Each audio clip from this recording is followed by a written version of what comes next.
Welcome back to the NWR Virtual Healthcare Conference, and in this session you'll be hearing from Dr. Michael Thurn, the CEO of PharmAust.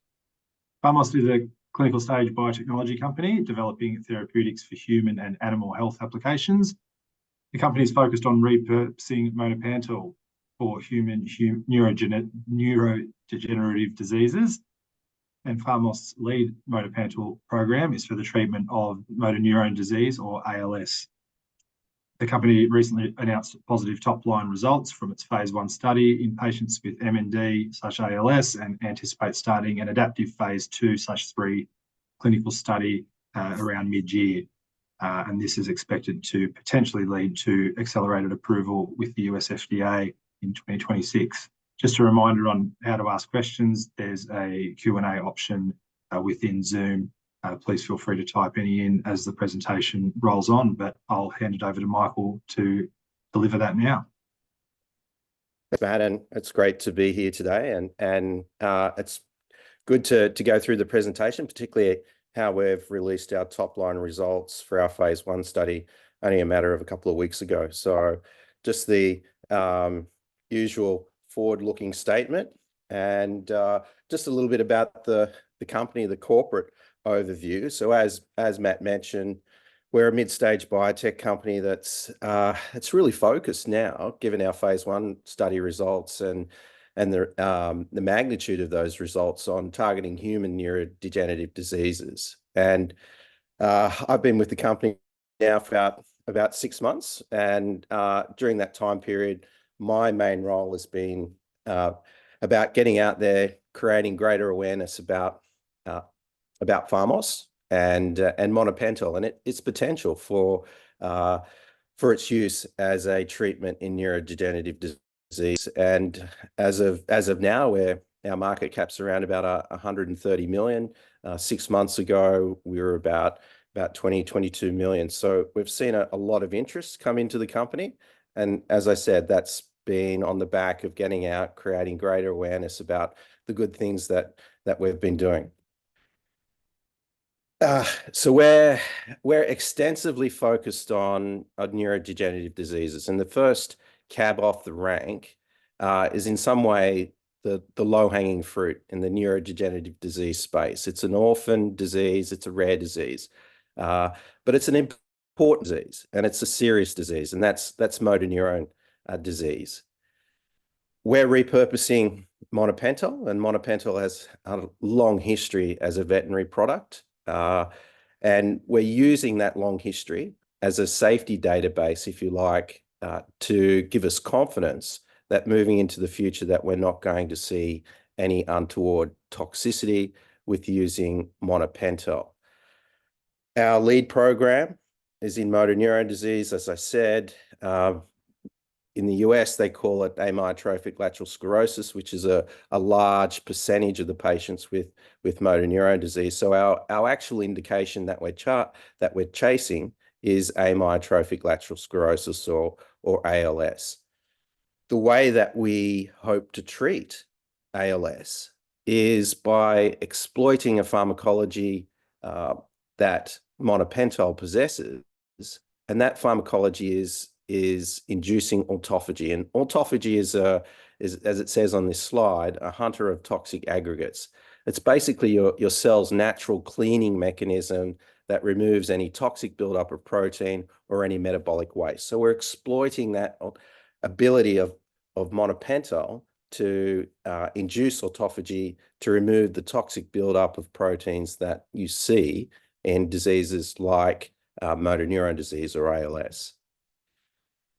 So 2 weeks ago, we released our phase 1 study results for motor neurone disease, and those phase 1 study results now gives us the confidence that we're really only one study away from potentially having a blockbuster.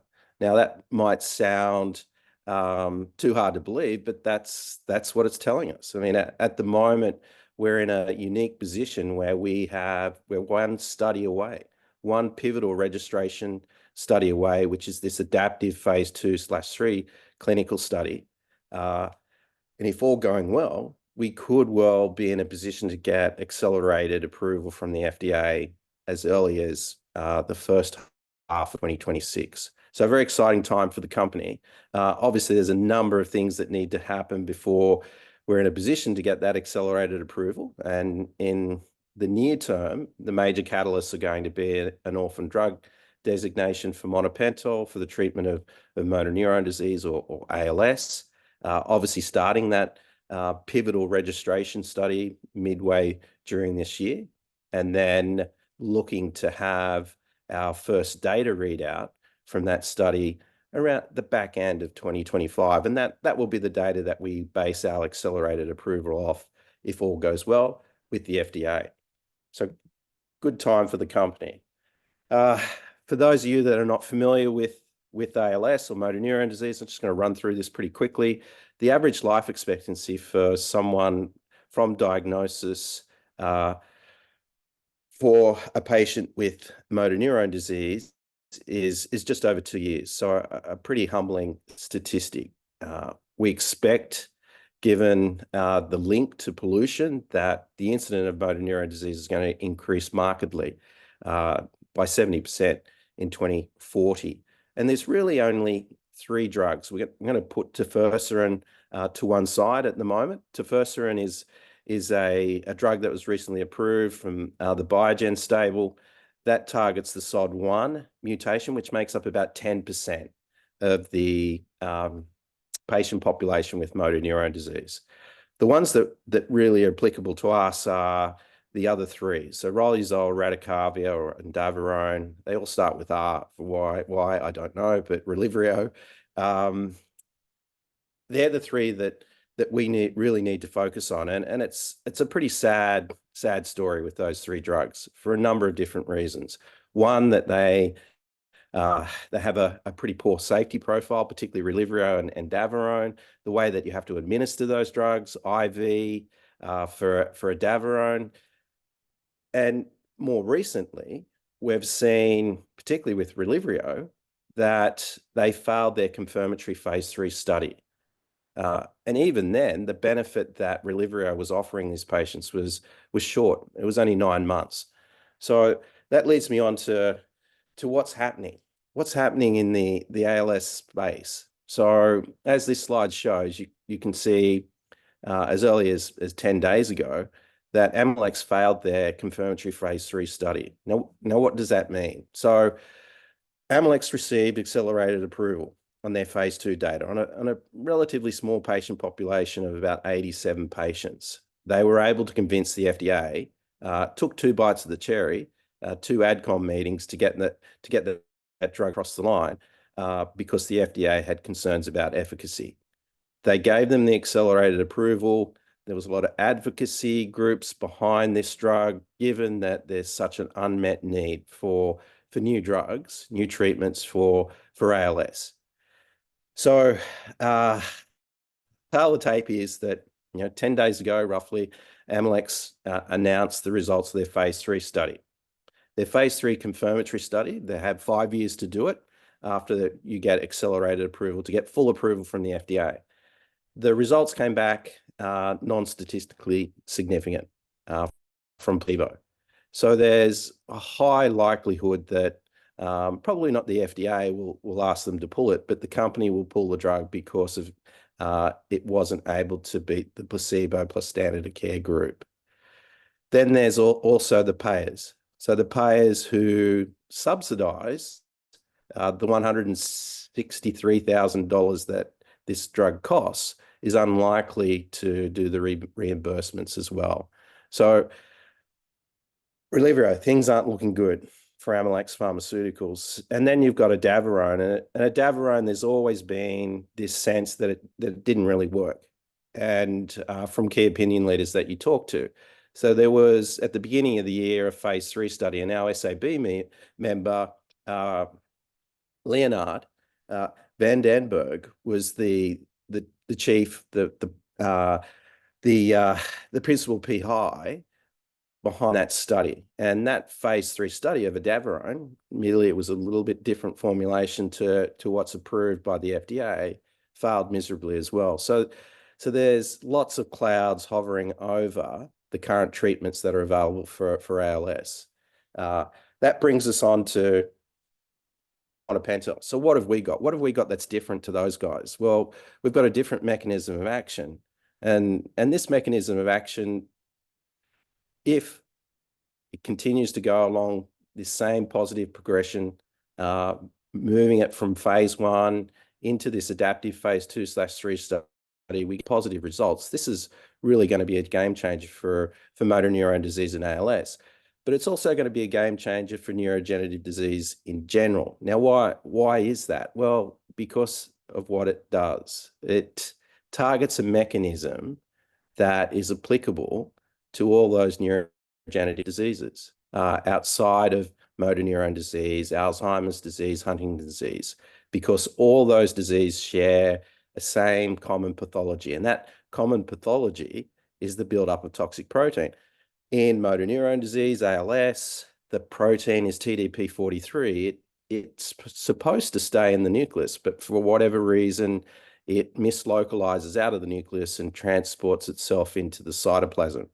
And when it does that, it starts to aggregate. And that's ultimately what leads to the degeneration of the neuron. So monopentyl has this universal mechanism where it can stimulate autophagy, and that autophagy process is how the cell removes this metabolic junk, this buildup of toxic protein. So not only is this likely, and from what we've shown today, going to be beneficial in motor neurone disease, there's every chance that it's going to be useful in Huntington's disease, Alzheimer's disease, these other neurodegenerative diseases that have a proteopathy associated with them. So exciting prospects for the company. And this really just to give you an idea of what, it's a significant global market. So I talked about it before, we're on the track to being a blockbuster. Now, I just don't say that because, I'm not educated about it. It's really come from the value add that they saw initially in the first 2 quarters of the launch of Relyvrio. So in the first 2 quarters for Relyvrio, Relyvrio did over 400 million. It was on its way to being a blockbuster for motor neurone disease. And they were only treating around about 4,000 patients. And it was on its way to being a blockbuster.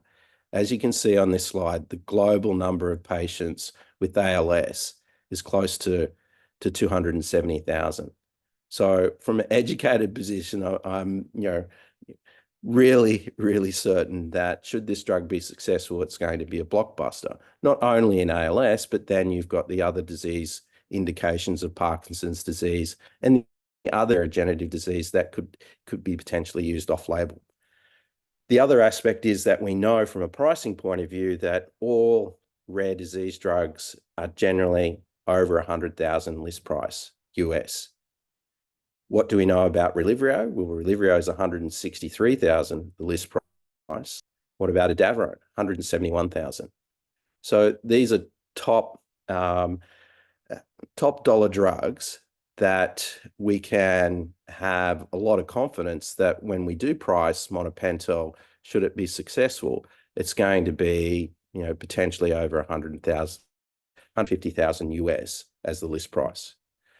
Let's quickly focus on the phase 1 study results and why we're so excited. So this phase 1 study started back in October 2022, and we often get criticized that it took so long. Well, thankfully it did take so long because that's where the real power has come out of this study. We've been able to follow these patients longitudinally for a period of 12 months during the study. But they've now finished that study and moved into a compassionate use program. Why did they move into compassionate use program? Because they perceived that they were getting a therapeutic benefit. And their PIs, their doctors, also perceived that they were getting a therapeutic benefit. So we've had patients now in that compassionate use program, past 4 months. And in fact, we've had people on drug now for greater than 17 months. 17 continuous months. Then most recently, and we announced this about 3 weeks ago, actually it might have been more than 3 weeks ago, that that we started to enroll or roll over these 12 patients into an open label extension study to enable us to gather more efficacy data, to gather more safety and tolerability data from these 12 patients. And that's at 10 milligrams per kilogram. At that stage, a month ago, we thought it was a good idea to look at some survival estimations for these 12 patients.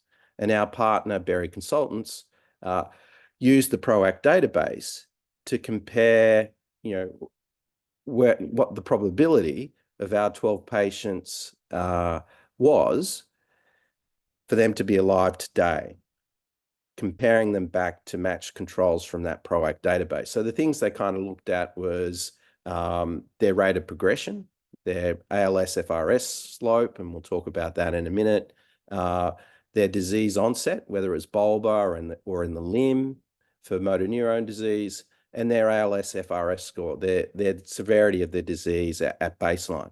So a good match to this historical database of our 12 patients to patients in that database. They just didn't match one patient to one of our patients to one of the patients in the PROACT database. They matched our one patient 30. So it really builds up the power of this calculation. And what they found was a month ago when we reported this, when they did the statistical analysis, that the probability that all those 12 patients should be alive today is less than 1 in 1,000. So the ability to compare back to this PROACT database is kind of unique from the point of view of an indication. So you don't have this luxury. A lot of other indications don't have the luxury of being able to compare back to this robust database of over 8,000 people to essentially be used as your control. So this is a very encouraging result, and obviously very encouraging for the 12 patients because they're all still alive today. One of the main endpoints that we need to satisfy with the FDA is the amyotrophic lateral sclerosis functional rating score, or ALS-FRS. And this is the primary measure that the FDA uses to judge efficacy of a compound, of a product, over the placebo, and obviously grant approval. What I'm showing here is to give you an idea, or to give you the basis of that ALS-FRS score. And essentially it's a score totaling up to 48, measuring global motor function across bulbar domain, respiratory domain, gross motor, and fine motor. And what the patient does is rate their ability to speak, respiratory, turn in bed, 12 different functions across those 4 different domains on a 5-point scale of 0 to 4. So a normal person would have a total score of 48. Obviously, if you've got motor neurone disease, your score is going to be less than that. How do they use that score? So what I'm doing here is to give you an example. And that example is the results that Amylyx Pharmaceuticals presented to the FDA to get their accelerated approval.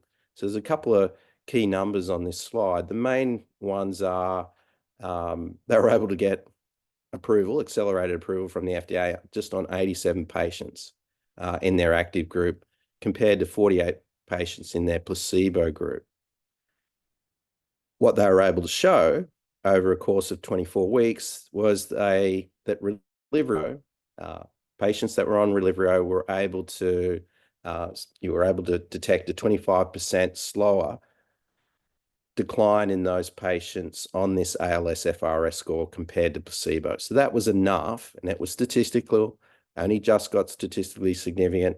That was enough to get them across the line. So this gives you, provides a bit of context of what we were looking for in our study, in our phase 1 study. So these are the results from our phase 1 study. And from our phase 1 study, we tracked the ALS-FRS score. We had 2 cohorts. Cohort 1, shown here in green, received 2 milligrams per kilogram, and then they changed over, and this is continuously daily, 2 milligrams per kilogram, and then they changed over to 6 milligrams per kilogram. Cohort 2 received essentially the higher doses. So they started off at 4, and then they changed to 10 milligrams per kilogram. So these are the results. These are the results for the ALS FRS, what impact we're having on slowing their disease progression. And some of the telling signs from this particular graph is, if you focus on cohort 1, which is in the green here, you can you can see where they changed from 2 milligrams per kilogram and went up to 6 milligrams per kilogram. And that was at that 8-month time point. It's a pretty convincing result where you see that uptick and then they stay flat. Now let's look at the 4. So this is the kind of the signatures that the drug are giving us, the signals that, this is working. So if we go back and look at the rate of decline for cohort 2, the interesting thing about cohort 2, and we'll just put to one side the data at baseline or at month 0 there. If we just focus on month 1 out to month 8, so that 7-month period, where we're seeing what, half a point, maybe 1 at most, decline over 7 months in those patients. A pretty outstanding result. Now, again, I mentioned before the drugs giving us signals here, giving us hints that it's working. And if you go back and you look at month 0, it's pretty high. It's over 40. It's about 40.5. And then when they came back and measured the result at month 1, it only dropped, it dropped more than the rest of the study over month 1 to month 8. So we went back and had a look at that and thought, that's odd. Why did it drop so much between month 0 to month 1 at 4 milligrams per kilogram? And when we went back and had a look, most of those patients didn't start receiving their drug, didn't start taking their tablets until 2 to 3 weeks after this 0 reading. So again, it gives you confidence that as soon as they started to take the drug, they were seeing an immediate effect, particularly at this high dose level. Excellent result. Then we went one step further and we started to look at the comparison to the PROACT database. So the PROACT database is our control. We didn't have a placebo control, but the next best thing is the PROACT database. So comparing one of our patients to 30 patients in that PROACT database. And this is the result for all 12 patients. The assumption here was that we were going to see effect no matter what dose you're on with monopentyl. And as you can see, we see a good separation between the slopes, a 39% slowing in the decline of ALS-FRS. We then went one step further and looked at cohort 1 and cohort 2. So cohort 1 is the lower doses and cohort 2, and you start to see evidence of a dose effect. 23% slowing in the lower dose of cohort 1, 58% in slowing in cohort 2. Now, this is a difficult slide to explain, but I just want you to focus on two columns here. The first one is in the table, additional life expectancy, and focus on the numbers for the slope change, okay? Then if we go over to the median survival, the column here that you want to focus on is the slope. So essentially, the way to read this is if you had a patient that came into the study and they had a ALS-FRS slope, points per month of -1, they were declining -1 every month on that ALS-FRS score. What you would see is if you treated them with our cohort 2, our high dose, the slope change is about 0.83. So -1 taking away or adding 0.83, the change gets you back to -0.17. So we're moving this person from a median of 22 back up to 78. We're moving them from this row back up to the top row. So that's where we get an increase in life expectancy of approximately 60 months. That's the best we can do in terms of giving you an estimation on life expectancy and how the higher dose, the impact that higher dose can potentially have on life expectancy. I'm not going to talk too much about CSF other than to say that we can use biomarker, in this case CSF levels of NFL, as a way of enhancing our position to get accelerated approval with the FDA. And in the patients that we did measure CSF NFL levels, we saw a marked decrease over time on treatment of NFL levels. So I'm going to close up there by saying that we're now in a formidable position to move forward with our adaptive phase 2/3 study. We've been to the FDA, we received comments on our phase 2/3 study to be in an excellent position to move forward with a study that has 210 patients in it. 140 of those will be on monopental at 10 milligrams per kilogram, and the other 70 will be on placebo plus standard of care. We expect to start that study in the middle of this year. The upcoming catalysts for PharmAust are going to be this ODD and receiving ethics approval here in Australia to start the adaptive phase 2/3 study towards the middle of the year. Thanks for your time. Matt, any questions? Thanks, Michael. Yeah, we've just only got a couple of minutes for questions just before we need to move on. So again, if anyone has any, please feel free to type them in, but there is a few in the queue already. So quickly, Michael, does PharmAust plan on promoting the success so far with the trial in mainstream media? Yeah, so over the next 7 to 10 days, you'll see some more news stories, but potentially some news on one of the main networks about the study and more media about the study in the next 7 to 10 days. Thank you. Does the company intend on expanding monopental into preclinical trials for other indications such as Alzheimer's?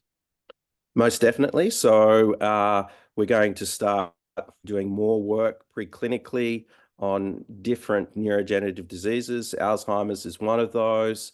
Parkinson's is another. That's slated to happen for the first half of this year. Thank you. With the orphan drug designation 90-day FDA response period, is that taken from the original submission date or when the amendment was submitted?